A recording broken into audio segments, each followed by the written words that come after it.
The recent update just brought a huge swath of changes, mostly buffs to the Mermonkey. The biggest one, and which we're going to show in focus today, is EchoSense Network.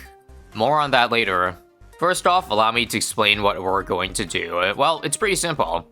We're going to use Mermonkeys to beat Candy Falls Chimps here, with the main intention being simple. See how much, I guess, we could save up, and if it's that smooth, how deep we can go into Freeplay. Now, the first thing that is a glaring change is look at the Mermonkey price. That is cheap. And this 000 Mermonkey change is only one of, like, a dozen changes that you see here right now. Real quick, going over through all of them. Top path will give you overall more attack speed. Okay, a bit of nerfs on the Abyssal Dweller and Abyssal Warrior. Riptide Champion buff. EchoSense Network buff. Alluring Melody, and Symphonic Resonance buff. But again, I want to focus on the EchoSense Network specifically, because it might seem kind of small, just a small price reduction, and 6 to 10%, only 4% more range. How bad can that be? Or how big a deal can that be? Until you realize that the EchoSense Network can stack up to 10 times. Now, range is obviously not really the biggest factor on a tower, except when you're talking about, well, Riptide Champion, which once again got buffed this update, and scales in damage with range, so I think I'm going to focus on a heavily Riptide Champion strategy. Allow me to also drop Oben down. I had trouble thinking about what hero is really best paired with Mermonkey, which leads me to, well, the main reason why Ninja Kiwi buffed the Mermonkey so much in the first place, and that's because before, everybody would use Brickle with Mermonkeys. However, if you missed the patch note, Brickle recently got nerfed to no longer work on Mermonkeys at all. And this huge paragraph, if you want to read, explains Ninja Kiwi's reasoning for why they decided not to revert this change. The TLDR is that they essentially just saw Brickle as a military hero, said nobody ever, except Ninja Kiwi, and so it didn't really fit the theme, and they didn't want to shoehorn the Mermonkey to only be used with Brickle, which I actually think is a valid point. Obviously, I think the reasoning may not be the truest in the sense that, oh yeah, of course, Brickle was always a military to us, so I don't know if I fully believe in that or not, but I do, I don't mind, honestly. If you look at, I don't know, Reddit or whatever discourse online about the balance changes, a lot of people seem to be very mad that they removed the ability for Mermonkeys to be affected by Brickle, and I don't know, if you ask me, I don't really care that much. At least why I don't mind the nerf that much is the fact that, I mean, I'm the one that always complains about power creep in this game. Every tower constantly getting buffs to the point where everything is easy AF. Also, Riptide Champion very early is very satisfying. Like, I might have glossed over it really quick at the start, but 1900 to 1100, you're talking about 50% off on, I think, a fairly decent early to mid option. So I bet this could carry us for a while. But yeah, every single tower constantly getting buffed every update with no nerfs, does not compute. So it's only fair to include nerfs on synergies that are potentially too strong. Now, I'm not one to say that Mermonkey Brickle was S tier meta and it needed to be nerfed, but I guess if they wanted to buff Mermonkey, they would have to be very careful, knowing that Brickle is too OP on that hero or on that tower. So that's my opinion. I'll talk even more about it later, but for now, purples are the biggest issue if I am just stopping at Riptide Champion. Now, the inability to hit purple, white, and zebra at all might be an issue, and might force me to buy a mid later, but I'll see if I can get away with it, because here's the thing. Again, once round 80 starts, the children are gone. The Bloon children are gone. I feel like this is my 200th time saying it. I don't know if you guys are tired. If those who watch, me religiously, keep hearing me say stuff like, round 80 when I have Super Ceramics, but I don't know. Sometimes I want to look out for those who may be watching for the first time, so, that's all. Also, Alp Buff will probably help deal with some purples on its own, just with the main attack. Assuming, again, Open Bramble doesn't get it.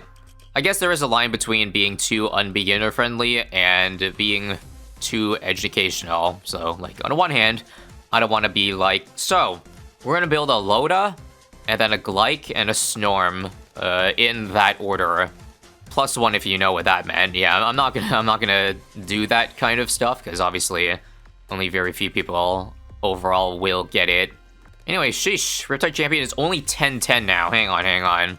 I kind of see it drop into the 3-digit mark, so I think I can probably spare one more village up top here, right? Yeah, I want to see that Riptide nice and cheap. 950? My god.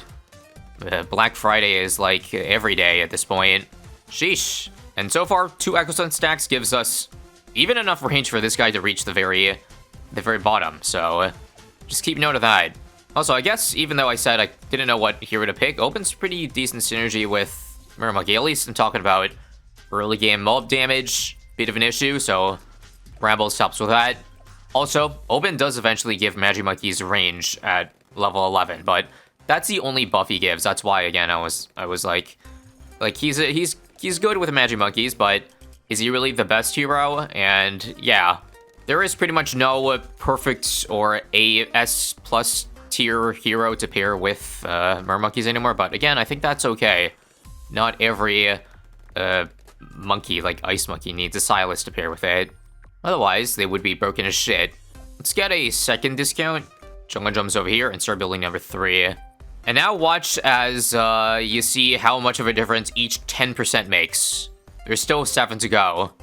You can see, again, the most glaring difference once you buy Echo Sense on a monkey that does not have Echo Sense already on it. That should put into perspective how much 40% extra range is. Like over here. Okay, now it can reach lane 2. Eventually, though, with 10 stacks, I think this can get even bigger. Right, plus Riptide Champion itself gives a lot of range. Okay, hold up. More purples on 48. Okay, now that I think about it, I'm dead on 62 if I don't buy a mid. What else could I do? I guess I could do, again, this is not just Riptide Champion.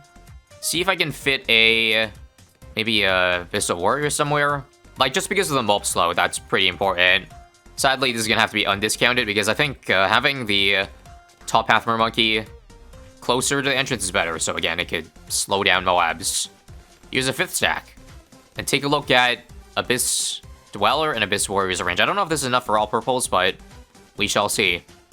Okay, on a second thought, I actually don't need, like, purples for 62 because I have Wall of Trees, duh. Pretty sure that I can take, like, every purple, but again, I needed this anyway, so might as well have gotten it in advance.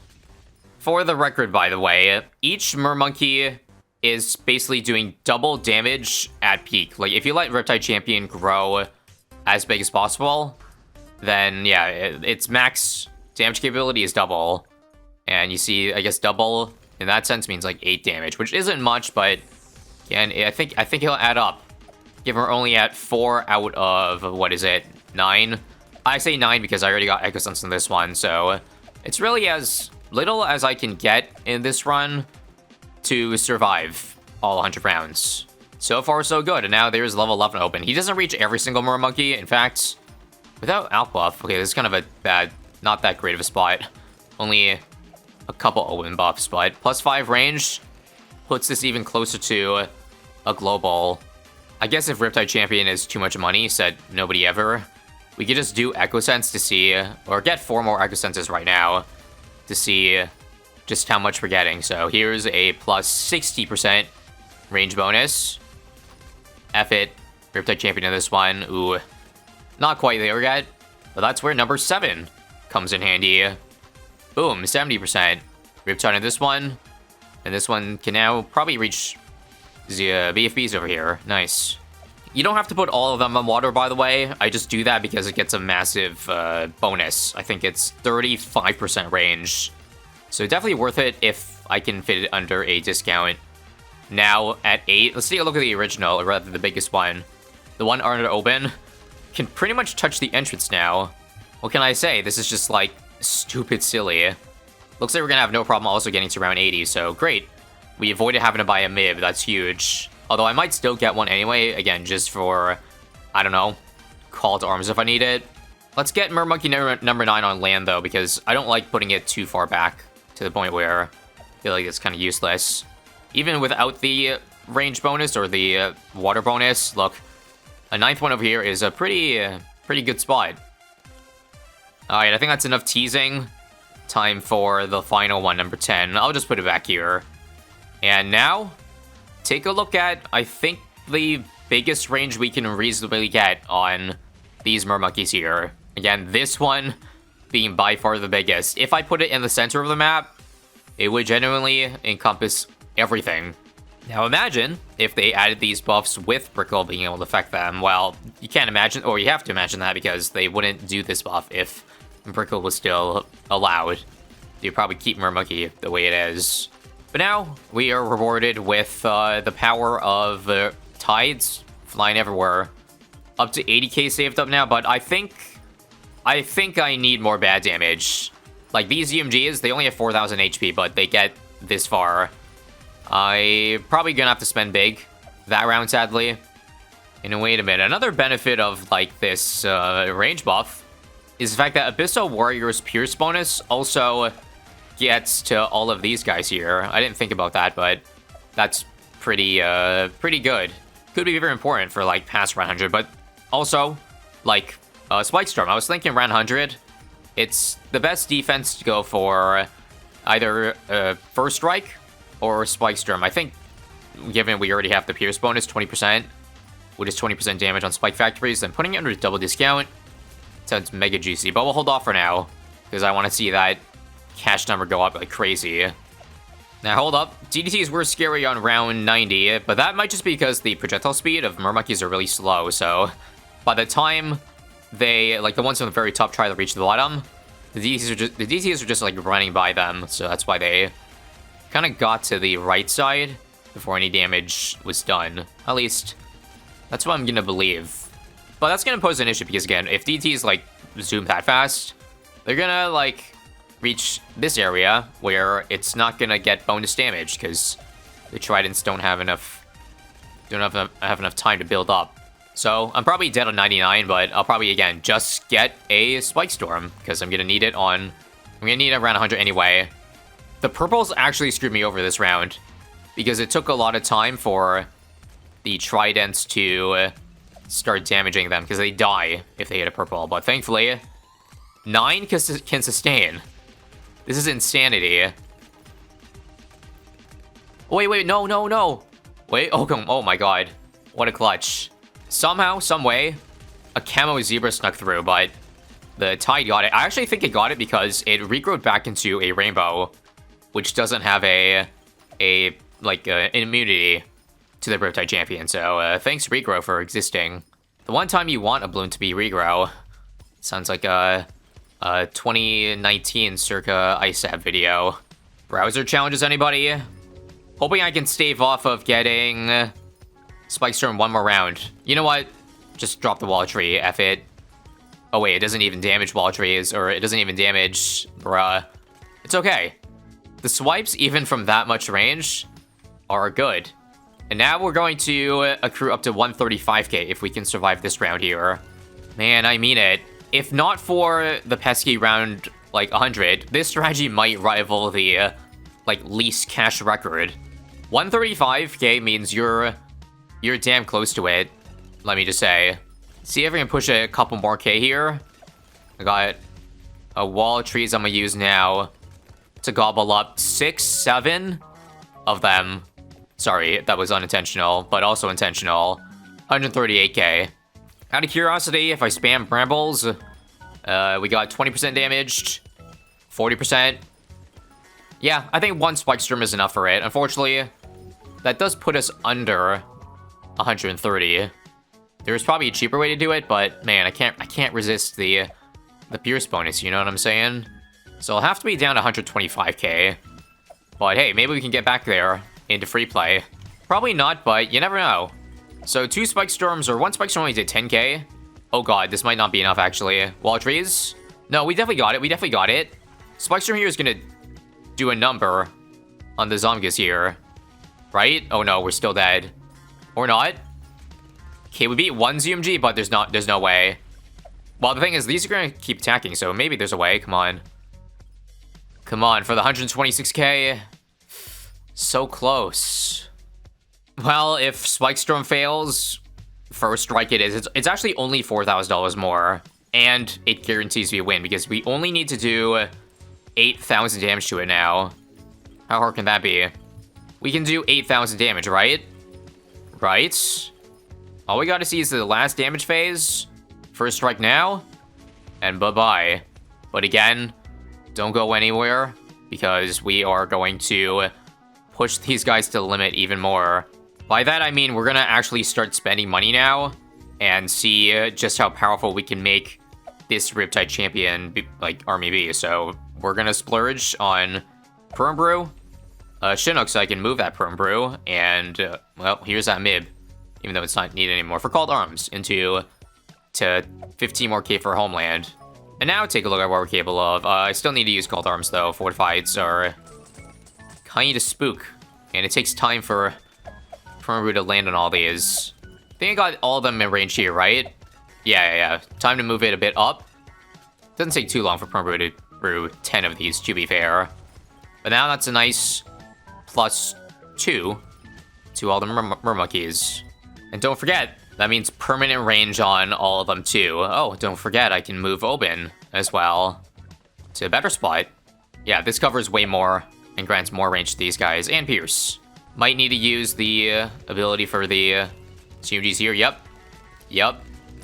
But that's cleared out in an instant. This round is so dense that, well, it's lagging us. But no problem for the high Pierce Mermonkey army. This is coming from, again, a $2,000 tower in total, mind you. Not much more I can really add from here because I definitely don't want to individually Ultra Boost or Overclock every single one of them. Not that I can afford that. So at this point, it's just global, I think, debuffs. So how about a Glue Strike? Maybe a Glue Storm if we can somehow scrounge the money for that. This is essentially what every single round is turned into, by the way. Watch this destruct. This is going to be a beauty. Glue Strike, Homeland now, and we just gotta wait for the first ZMGs to fall to start seeing just how much damage we can pump out here. Look at that beauty. Actually, there are a couple rounds that were even cooler than this, but I think you get the point from here. Okay, once again, we're probably gonna hit a roadblock for the bats on 119, but if we can just do a couple more rounds of this, then mission success.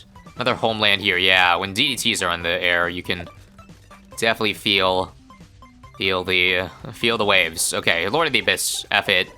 Now we get more Pierce from these guys. It's not every day you hear me raving about range. It's usually always just damage and attack speed. But if I am raving about it, then I think that's when you know it's good. Really, what more can I say? Anyway, I do kind of want to know your thoughts, whether or not you agree that Mermonkeys or Brickle shouldn't affect Mermonkey. Just anything about these changes in general. How passionate are you? While again, I don't agree with the reasoning, I do think it's an overall healthy change for the game, so yeah. Now hold up, I was just about to go, but I just realized that we're actually very close to beating, not the round, but actually beating one F-bad, or one bad, which is pretty impressive, might I say. Because, yeah, I guess that's the difference a bunch of buffs makes. Like, duh. Who knew adding Homeland and Perm Brew would make this big a difference? Not big enough, though, but quite close. Anyway, click here if you want much more, and thank you for watching.